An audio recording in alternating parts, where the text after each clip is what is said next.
This is Coffee Number 5. I'm your host, Lara. Hi, everyone. Welcome back to Coffee Number 5. And today, well, you know me for a while, like over 200 episodes. So maybe you know a little bit about me now. But something you know is that I'm a connector. I really love to connect people. I always have that. I don't know. It's easy for me to put two and two and say, this person should connect with another one. It's like an instinct. But I want to tell you something. I met someone who took it to the next level. And actually, she created a community, and not any community, a community of geeky, techie people like me, which I love. And it was on my radar for a while. And then I became part of this community. And I was, okay, this is awesome because she's really get mine alike people, and there's a lot to talk about this. So let me welcome Sara Pereda. Welcome. Thank you Thank so much for you. being here. Thanks for having me. It's great to be here. Great to finally get to meet and not virtually, but in person in some way, in some shape or form.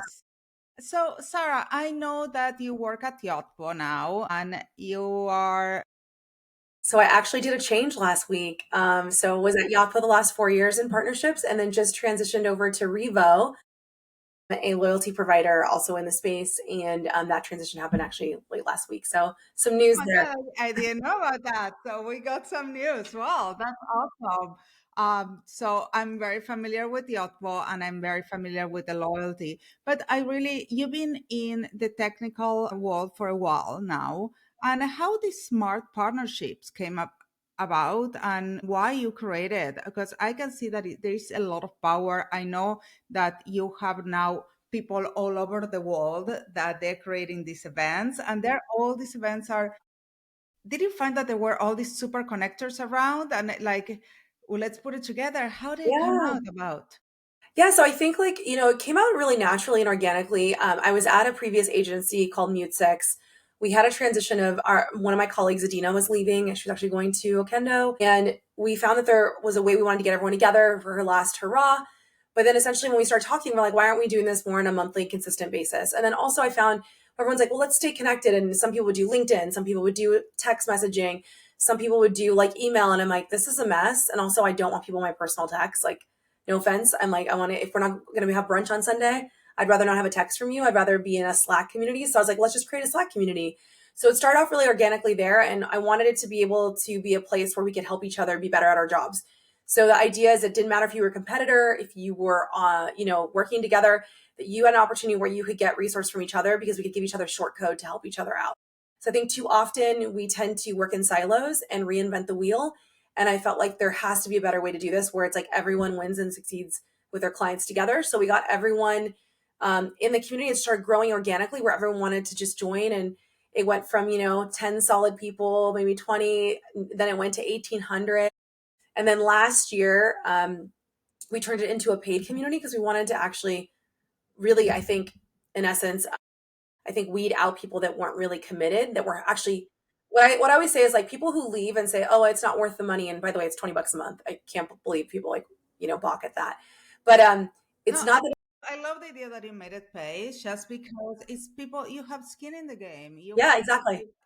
be, this is my problem. And I know that this is me. It's like when I pay or I decide to be part of the community, I want to be present. I don't like to be part of 20, 30 communities. I cannot keep up with everything that No, happens. no, and I think that's it. And it really boils down to like it's. I always tell people if like they want to leave for the sake of monetary reasons, they'll say like I didn't get enough value out of it. So well, what value did you give? And I always ask that first because that's how the community should be. Our community is really cognizant of like we want to have people giving first, and then you get to receive. And so that's been my ethos along with connecting with other people is like I'm always trying to help people first, and then let them show up. And then if they don't show up in the way that I need them to, then that's a different story. But I try to give first because I think that's just in nature. Like it's a good partnership when you're able to start first strong and then be able to show the value of that relationship. And I love that you said that in two different ways. First of all, because like in any partnership or I see it even with platforms and so many clients, I say, I tried that platform and it didn't work. Do you know how to use it? Did you put the time into using and understanding the platform, or you just put the plugin there and you were hoping that it works magic. Yeah. I think that's the thing is it's like, and that could be like with our diet, that could be with exercise. Like, oh, I tried that. I went to one class. No, did you actually get involved? Did you actually like serve? Did you, like I said, with like church stuff, even like going to church, it's like, yeah, I tried that church out, but did you actually get involved? So for me, it's the same thing of like, I also have a tool that tells me if people are lurking and just coming and taking and not actually participating. So I can see on like on the back end of Slack to see if they're actually participating. So that's also another good indicator for me how hard I would fight to keep someone in a community or not based off of like if I only see them taking and not giving. So that's another one. I think in this day and age, it's like, look, I think there's so many people that want to partner together.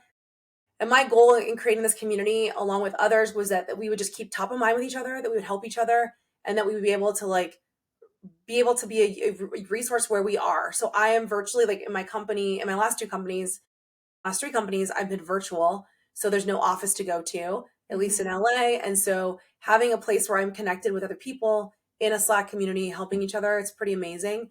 And then watching that grow. And I just enable other cities. So, like, I'm going to Dublin, Ireland next week. I leave on Friday, and we're doing a Smarterships event there. There was a few people that were already meeting, that were there. They're like, we'd love to start something like this. I'm like, great, let's enable it. Like, here's what I would recommend doing. You guys decide what your community needs. So it's like enabling people to do what they do naturally. But to your point earlier, where you said, did you like figure out a few super connectors? I'm like, yeah, there were a ton of really great super connectors that I think just wanted a space to connect on. And that's where we were able to kind of thrive with them. Yeah, I mean, I was to your event in Shop Talk, and Hmm. oh my god, that was busy.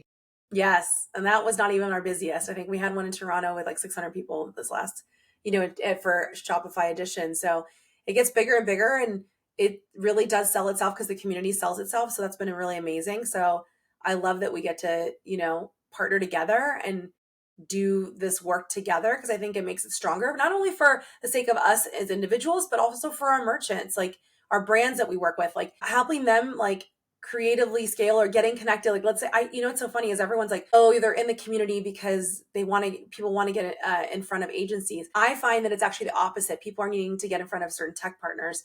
And so the agencies are using that resource more. So like it's helping them have the short code for their merchant to get faster to the solution, right? And to get a solution like where someone can vouch for them and help them and say like, no, they're great. You should help them. Here's an introduction. I can get you connected. So then your brand is succeeding because they're able to get the short code into that partner or into that platform to get the help they need. So that's what I love about the community. It's like, And I love. I mean, I've been talking to people in the community about the most random things and problems and trying to, and we, I'm personally bring things in the private conversation because I think otherwise you can make the big channel really busy of things that doesn't interest it to everyone. yeah. But I mean, I love that sense of community that you can ask the most random things and someone will lift their hand and say, I can help and I try to help. I love that. But I want to ask you something. What are the rules of being a connector and what are the expectations? Because a lot of people, and I've been seeing this along my life, and as I mentioned, I'm a connector, I'm not that person. I have no problem to introduce two people.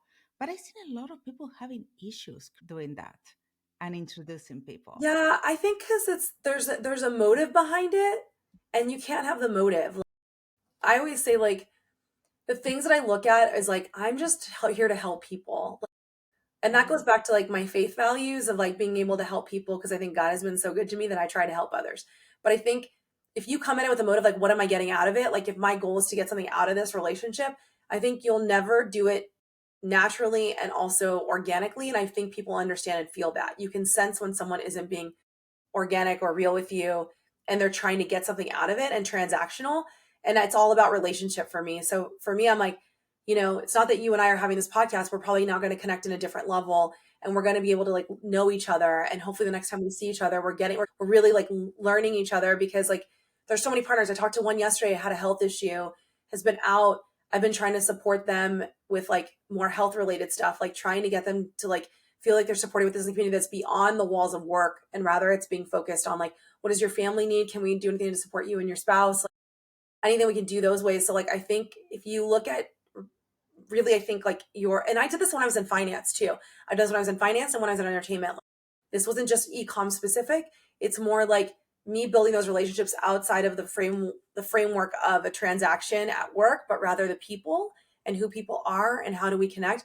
I think that most super connectors, if they do that well, people know what to expect from them. They have expectations of like they have integrity, character, they're not transactional, that they know that like the relationship is going to be I on a certain I think job. you just said the key word, and Yeah. I honestly left communities for finding old expectations to be transactional. Yeah. And people don't want to, many times they want automatically to be. Come in a community and expect, you need to put the time in a community. You need to build those relationships. You need to listen. And I Yes. think that that's something that we're missing a lot in everyday's relationship. What can you do for the other one? I mean, this is one of the things that I learn in community, and many times it's like, okay, let's connect, like have a virtual coffee. And one of the things that I learn always is, what can I do for you? How can I? Yeah. I think, and like, look, I am first to admit sometimes I can be doing so much and running so fast that I don't actually ask certain questions and listen. Cause I'm like, my natural tendency is like, if we're having a conversation and I hear a problem, I want to help you solve it and I'll be solutions oriented. Like, okay, great. I'm going to connect you with this person that's going to help you. But sometimes I also have to stop myself and go, wait a minute, like, let's ask them what's going on. Like, I was with some brands yesterday at an event and I was like, normally I'd be like kind of having conversation, sort of assessing some stuff, just trying to get the value out of the event. And then I was like, wait a minute, I'm like, what? Hey guys, what's performing for you? The makeup brand. I'm like, what's performing for you now? What's your best like, you know, like a product, like what channel's working? Like trying to really understand the business before I kind of went into what I think normally I would naturally just start having conversation differently about their tech stack or whatever it might be. And I even had to stop myself, like, no, this is the where I need to start first. I'm like, I need to be like understand people more because I'm like, I can get caught up in being busy, being transactional because for I that. I can totally understand that, and we are in our own problems. But sometimes taking that minute and listening to other and say, it can help you also help help them, because Yeah. you can bring more information. But to me, it's also all in about listening to the person and what are their pain points. I think that's the thing is like finding the pain points, but it's also like, look, I think we want to know people on the human level too. Like what's happening with you? Like, how can you help? All these things. So I think that's the best part is like, I love this community. By the way, like the reason I love eComm the best, I mean, I've worked again in so many different communities, is Mhm. that it has no egos. Like we don't deal with egos like most other places do that. Like I would say like, so I love that we can get to know people for people and it's not as Yeah. much transactional. So, how do you manage a community? Because also you have in the tech world that we live in, I mean, you have multiple communities from multiple countries, not only different languages, but also, which I think we have all English as a common language. But there is a factor of cultures and also rules that you have in different countries. How Yeah. can we support an international community in that way when there are so many factors that are beyond us? So I think one of the things is finding someone who can lead in that community that is native to that community. So an example would be like when we're enabling these different cities, it's making sure that people that are leading it are already ingrained in the community. So then I can defer to them to say, like, I'll give you an example, like Aoife from Octane AI. She was like, hey, I'd love to help with Smarterships in Dublin. I'm like, amazing. Let's enable you. What do you think works? Like, do you want to do a quarterly meeting? Do you want to do a monthly? Like, what's the culture there? Do people want to do more pubs? Or are they kind of tired of that? Do you want to do more exercise and wellness? Like, do you want to do brands? Do you like I basically was like, you determine it because it's your audience best. But I also think I want to make sure it feels natively unique to Dublin or unique to Toronto or unique to New York. Like there are different ways in which we all show up as like our smarter ships communities that are unique to the city that they're going in. And then what I love is that it's also making sure that when people are coming into the city, they're able to acclimate quickly. So an example would be like, it's why we have monthly or quarterly hangouts with every city because we want people to be able to jump in if they're visiting and get an understanding of the culture and of the space. So like going to the UK, going to like Dublin, I'm going to see how the eComm community is there, which will inevitably be different than LA, New York, Miami, Chicago. But it's me being able to understand and learn. And when I drop into those cities, being able to connect with people that are there natively to get kind of understand the land. Maybe this doesn't make sense. Maybe my product won't make sense here because of blank or knowing the market. So like just getting to help each other, like that's the thing. And I'm like, people always reach out. Can I understand LA? Like how does it work? Like, what is it different than that in New York? And I'm like, okay, Toronto's different. You're going to navigate this way differently. So, like, having that short code is huge. And I think having people who can help inform people when they're going into those communities and explaining expectations, like, an example of like, you can't do late night events here. Like in LA, people are traveling, everyone's driving, no one's going, like, you can't do a late night bar, but in New York, you could do a 7 or 8 o'clock event. We just would Totally. never do that here. Right. So, like, having that cultural awareness to know what is going to change and shift based off of like each community. Yeah, even location in LA is like, that if you do it in certain place, Oh my God, no more downtown. Stop planning events downtown, everyone. It doesn't work. I'm like, people don't show up, even though they're bigger please, venues. please, no events in downtown. No, I tell everyone, I'm like, PSA. It's like, and then they wonder why you get such a turnout on the West Side. I'm like, or West Hollywood. I'm like, there's so much opportunity, but everyone's like downtown. I'm like, it's becoming unsafe. You're hitting so much traffic. It's a madness down there. And even with protests and things happening, Klaviyo had to cancel their partner day there because something happened. And it's like, you're not going to typically get that on like the West Side or Hollywood. It's usually would be downtown. So like you're eliminating some of those factors. Yeah, absolutely. And parking is horrendous. Yes. So when we're talking about, people are always eager to grow, which is completely normal and healthy. And it's healthy also to use a community as a place to grow. But did you find that there is a lot of people trying to use a community as a place to find the next opportunity? There's a mix of both, yes. And I love that about the community. Like, for example, when people are unemployed, we don't charge them to come into the community. There's an unemployed rate and it's just $5 a month. And it basically helps them put some skin in the game, or $5 a quarter, I think, of what we're doing. But it basically is in a way to like keep them still integrated into the community, but also help them find that next job because there's great talent out there. And the talent that is out there is really great. It just may have been the wrong fit at the wrong partner, or maybe they didn't know. So we try to keep the community really active and helping people get jobs. But I can attest to there's already been 45 people that have gotten a job via Smarterships in some way or form. And so being able to have that community to help each other, even if it's knowing your value and worth, like I sat with the community and had drinks with a few people and I was like, what's the running like, market for roles? Like what do I need to look out? How can I negotiate better? So like helping each other also manage that. And I think people have been really great about keeping each other top of mind. Like there was a layoff at one partner. I made sure to reach out. I was like, give me your personal email. Let's keep you in the community. And now I think she's getting an offer from another partner that I connected them with this week. So I'm like, it's just so fun to be able to help people when there's a challenge in the market, macro environment's getting harder for, whether it's acquisitions or layoffs. So helping each other like connect is like an amazing opportunity for us to do. And it's beautiful, but also for people who sign up, they need to sign up for the right reasons and being part of the community and give back. Yeah, absolutely. And I think most people are. I weeded out all the ones that I wouldn't say that as like. So, who should join Smart Partnerships?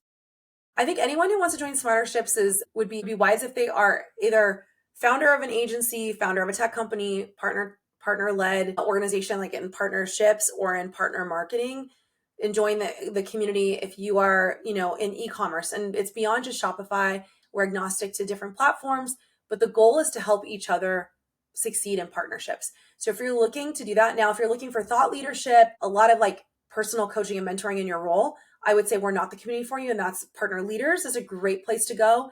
They're a great community and they offer a lot of opportunities for people to like develop their career path and also network outside of eComm. We're specifically for eComm only, and we're specifically for community-led events. So like event planning, introduction, word on the street information sharing, those types of things. What we are not is not someone that's going to probably invest and like help you level up your career as much as maybe just sharing like what we're doing. I just transparently, programmatically, we don't have time to do that. And I would love to at some point, but right now I have a full-time job and I do this on the side and this is not making me money. This is just helping people connect. So I always am transparent about that community, but I would say it's like really great to be able to join if you are looking to just connect with others, give back and get a lot back. That's really nice. So let's go back to your history and your Yeah. story a little bit about working in different platforms. And do you see that? How do you see the market? Because I see my clients are brands. A lot of our listeners are brands. And what do you see that is the main issue for platforms? approaching brands or founders? Do you feel like there is a gap that founders, they don't understand, or they don't understand the technology and or can execute it? What do you feel like is the biggest gap? I just think that I really feel for brands right now because there's so much to navigate as it relates to I think macro environment, and then really just trying to succeed in this really challenging environment overall. So I would say that's one that I think is a huge disadvantage for brands, because not then they have to keep on top of every new platform, every new tech company, every new feature. And so what you want to do is you want to find partners that are able to be proactive with you. So the goal would be, is your tech stack, is the person that you're working with being proactive and saying, hey, like, I noticed you didn't enable this. Like, this could help you unlock X amount of ROI. Like, if you're being able to be proactive, that's a great partner for you. Because in this market, it needs to be. If you're only reactive and they're only solving problems, that's where I think is a challenge. And I would say to the brand, you need to look and evaluate who you're working with and the longevity of the partnership, because it may have worked when the environment was very different, but as it gets harder, it gets more difficult, more constrained, you need partners that are unlocking opportunity for you versus hindering your growth. So I would say, like, that's one that I always look at. And I would say also for the partners, and I use this as a really great marker for anything. Like, now going to this new role as a global head of partnerships, I'm getting to build a partner program from scratch, which I'm really excited about, not inheriting someone's, but rather do that. And what I keep looking at it from lenses, how am I making you as an owner of an agency, your life easier with your merchants, right? How are we doing that so that we're alleviating one less thing off your plate? And if your partner is constantly doing that and being proactive in that regard, you're going to win all the time and your brands are going to win. So it's like, and that's a relationship you're always wanting to have, and it's going to be really sticky. I love that. And one of the things that I notice, first of all, is like when I onboard new brands, one of the first things I need to do is a little audit and see what platforms are you using? What do you have in your Shopify? They don't realize that many times have more is less because it's affecting you in other Yeah. ways Yeah. besides the cost of the platform. Well, technical debt, it's like it's like, are you really managing the tool? Like, if you have, like, 20 pieces of tech partnerships on the tool and you're not using them to the full potential, like, is it really effective? Like, you're maybe using one feature, whatever it might be. So it's like, Realized someone was having three platforms that they basically were doing the same thing, and they're not using, they were using each one for a different feature, and they were paying for that, and yeah, then they were complaining how much you're paying on app. That's why I always say that you need to have an agency to work with. yes, But going back to the partners, one of the things that I did this year, and that's how I ended up in Shop Talk, was like, I want to find partners that I can really talk to. I want to have partners that I understand that sometimes it's hard to for platforms to provide the customer support or service when they're just working with the founder or the assistant. They're trying to figure it out, and I understand that's different. But as an agency, when I come in and I need to choose a partner, I want to choose someone who's going to be there and give me the next. I know that when I'm going to go to technical support is because my team tried everything. yeah. Or that you just had shortcut where you could get a hold of your partner and be like, hey, there's a challenge here. Can you help us fix it fast? Because it's speed is of the essence here, especially from brands that are trying to, I think really navigate some really tough things. I got a delivery from a brand the other day, and it was like, I got a bill from UPS, and I reached out to the brand to be like, I'm waiting for this delivery and I don't want it to get stalled, but why am I getting a bill? And they're like, well, the tariffs changed it. You now have we have extra taxes, and so we're putting it on you. And I'm like, okay, not a great experience, but I'm like, I understood it a little bit more, but I'm like, there should be a resolve where you get notified of that before you purchase the item, right? So, like, just I was trying to help this brand understand, I'm like, laughing because I have the same situation. oh my gosh, it's just such a bad customer service experience where I'm like, wait, what? You're holding my package hostage, UPS, because they owe another $32 on a product that's like, I paid for expedited shipping. Just add it on there. Exactly. But yeah, I end up paying $61 extra for a Wow. product that it was like $15, $60. And if you knew that, it's like, I wouldn't take it. I wouldn't accept the item. I would just be like, no, it's like, that's the thing, is I feel like it's like, I didn't know up front that was happening. So it's really interesting to see how people are I know, navigating. and also it's really important because platforms also have a lot of updates all the time, and not only updates from the platform. Many updates also are because Shopify has an update, or other platform that they work with have an update. So you need to update certain things. It's really hard to keep informed. So having a specific team that you can go to, it's super helpful. Yeah. I think that's the thing is like, again, having that short code, having the opportunities to like really help people like navigate tough problems and also feel like you have an advocate in your corner. Like it was the best when I was on the agency side and I knew who my partner managers were and I was like, they'll fix it for me. Like Yeah. I know I'm not going to get put in some weird queue. They're going to fix it for me.